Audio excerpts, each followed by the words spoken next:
Mobile మత్తులో ఇల్లు మొత్తాన్ని తగలబెట్టుకుంది ఒక ముసలమ్మ.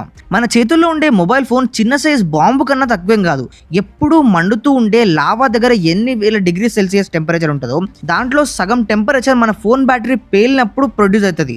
వందల సార్లు మనం వినే ఉంటాం, బ్యాటరీ వెనక నుండి ఉబ్బినప్పుడు ఆ ఫోన్ ని ఫస్ట్ వడేసి కొత్త ఫోన్ కొనుక్కోండి అని చెప్పి చెప్తారు. కానీ సింగపూర్ లో ఉండే ఒక ముసలమ్మ అదే ఫోన్ ని యూజ్ చేసింది. అది పేలుతుంది అని ఆమెకేం తెలుసు, రోజు దానికి ఛార్జింగ్ పెడుతూ ఉండే. అట్లా ఒక రోజు వాళ్ళ అపార్ట్మెంట్ లో ఆమె ఛార్జింగ్ పెట్టి బయటికి వెళ్ళినప్పుడు ఆ బెడ్రూమ్ లో ఆ ఫోన్ ఉండడం వల్ల అదొక చిన్న సైజ్ బాంబ్ అంత ఇంపాక్ట్ ని క్రియేట్ చేసింది.